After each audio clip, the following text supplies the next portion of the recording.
While it's never a good idea to eat too much, especially when the food you're consuming isn't all that nutritious, the fact remains that eating is a necessary part of life. Without proper nourishment, our bodies simply cannot function. This is accepted as common knowledge. There have been times in history, however, that this was not the case. During the turn of the 20th century in the United States, a troubling number of people believed that eating food was actually the root of most health problems. Perhaps that's why Linda Hazard was able to convince people to pay her to starve them. Yet that's far from the strangest part of her story. Dr. Linda Hazard, despite her self-appointed title, was actually not a doctor.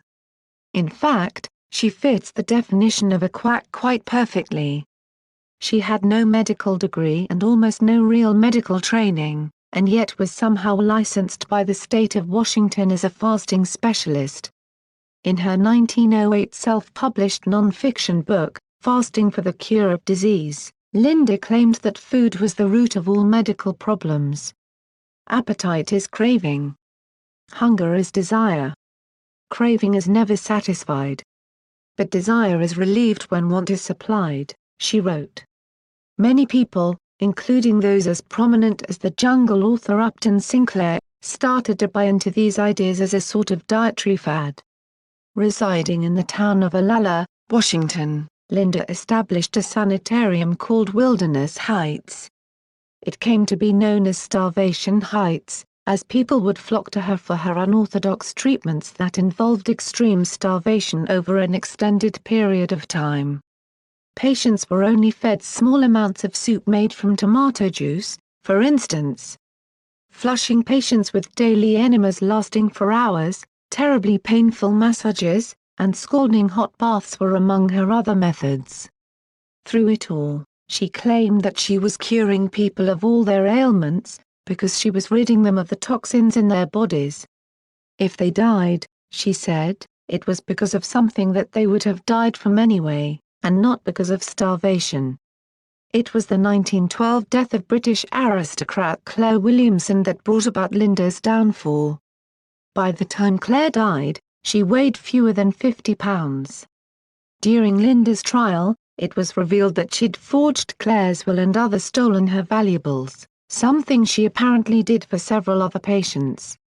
Claire's sister, Dorothea, who went by Dory, was at the treatment center as well.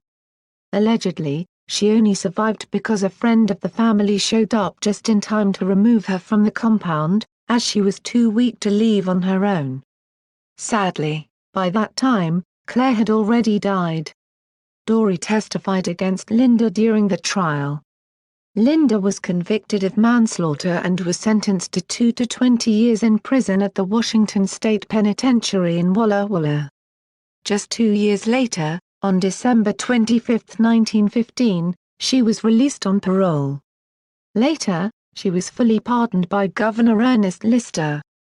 Linda spent the rest of her life in New Zealand, where she built a school for health, and lived among supporters.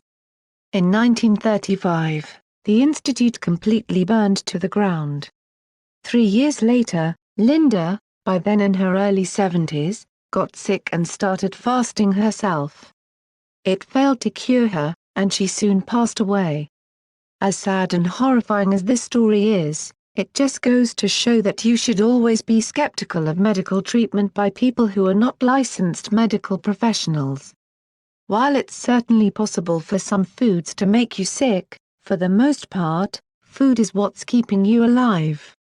Share this frightening story with your friends below. Random Thingz and Bored Panda helped contribute to this story. It's Random Thingz signing off.